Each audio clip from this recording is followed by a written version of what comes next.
Resana amin'izay tontolo ny baolina lavalava izay antsika eny anivondreo ho quartier kosa indray misy moa zany ilay tetikasa izay eritreretana sy heverana nanao ny ananganana ny hoe académie de rugby eny amin'ny faritra iva izay misy ny fifaninanana izay entina indrindra hatafitra amin'izay tetikasa izay. Tournoi de Noël izay moa nentin'izy ireo nanomboana ity tetikasa ity izay ireo fikambanany eny amin'ny ambany tanàna no tena mikarakara ity faninanana ity ka teny amin'ny kianjan'ny ANSP no nentina nanomboana izany.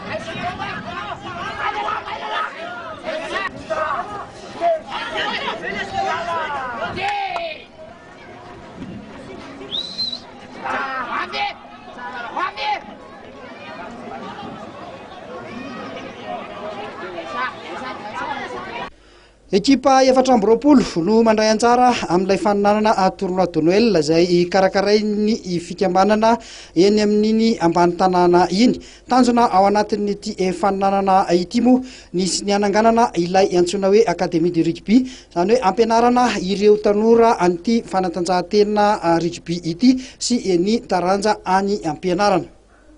Ity moa zany dia fikarakarana ny tanora ary natao mafanimanana ny fiarahana amin'ny ety ambany tanàna miaraka amin'ny ataoko hoe mpanao rugby ngamba no atao hoe lehibe indrindra amin'izao fa tsy mpanao rugby rehetra ihany no hanina amin'izany fa ny ataontsika hoe tanora rehetra fa arak'ilay resaka izay nataony valan-dresaka zareo tamin'ny alahady tsy tadidiko izay misy an'ilay momba n'ilay hoe académie de rugby izay atsangana Tsoel miaraka amin'ny président national Monjao Indefy zany dia ao anatin'izany ao anatin'ny fonimanana zany rehetra zany zao hetsika ataonay zao. Izavy zany ireo ekipa mandray anjara amin'izy dia misy firy dia rovina ilay faninanana no mifara. Zay angamba mety ny ao amin'ny lafiny teknika no afaka mahalenony amin'izay fa indrindra zany ny efatra amby roapolo zany no mandray anjara dia misy première, deuxième, troisième vehivavy ary ny amarana anazy zany dia amin'ny volana janvier 6 janvier any Malakamo. Io zany moa iangaviana mbola voa angatahana amin'ny ligue sy ny fédération zany fa efa nisy resaka ihany zany mifanaovana tamin'ny section Tsimorano mikasika ny terrain amin'ny 6 janvier.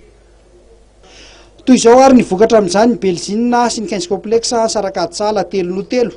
Ny ATM nandresy ny FTC tamin'isa 4-0.